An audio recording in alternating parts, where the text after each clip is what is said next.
לא רק מוצרי היסוד שלנו הוזלו בחודשים האחרונים בעקבות המחאה החברתית, מתברר שרשתות השיווק שינו משמעותית מחירים של מוצרים נוספים.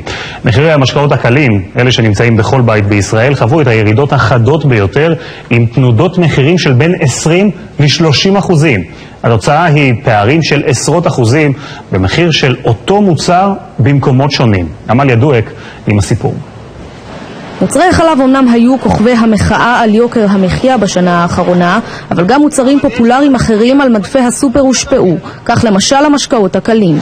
יצרניות מסוימות ורשתות השיווק שמוכרות את מוצריהן נזהרו מלהעלות מחירים ואפילו הורידו מחירים בחלק מהמקרים.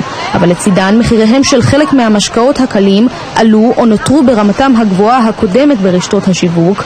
התוצאה הפרשי ענק על אותם מוצרים בין רשת לרשת, כפי שעולה מבדיקת תוכנית חיסכון ואתר הסופר. כך לדוגמה בקבוק נסטי לימון שמגה הורידה את מחירו ב-26% לרמה של 6.5 שקלים, וברמי לוי יעלה לכם כחצי שקל פחות, יעלה לכם בשופרסל 8 שקלים, הפרש של יותר מ-28%.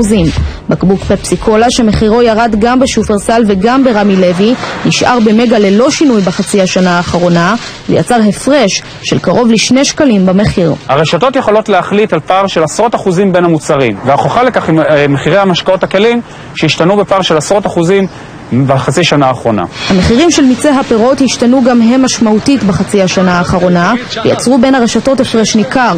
מחיר בקבוק 1.5 ליטר מיץ תפוזים של תפוזינה, שירד בשופרסל מאז המחאה החברתית בקרוב ל-30%, עומד היום על 5 שקלים. במגה לעומת זאת העלו את מחיר המוצר, ושם תשלמו בעבורו 8.5 שקלים, פער של לא פחות מ-42%.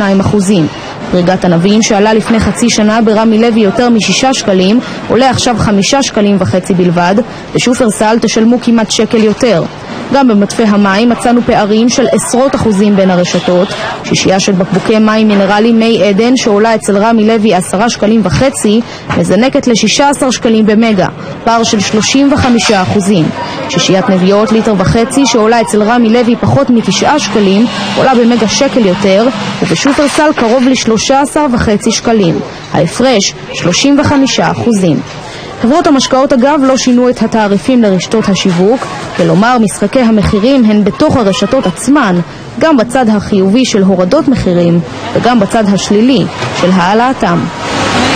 חמיה, תשמע, זה מאוד מעצבן ויש אחריות לרשתות השיווק, אבל אם המחאה חידדה משהו, זה שגם לצרכנים יש כוח.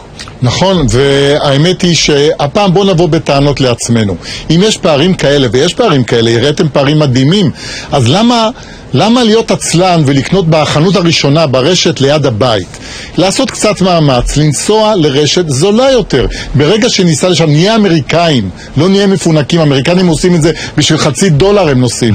ניסה לרשת אחרת, זולה יותר, נקנה שם, אז יבינו היטב והם ייאלצו להוריד מחירים. עוד דבר אחד, אבל אם יש מצב שבמצפה רמון למשל, יש את רשת שיווק אחת, שם צריך הממונה על ההגבלים העסקיים להתערב, כי שם אין את האפשרות הזאת, אין את התחרות, וזאת העבודה שלו להתערב במקרים כאלו. כן, מונופול מה שנקרא. נחמיה, תודה רבה. תודה לך.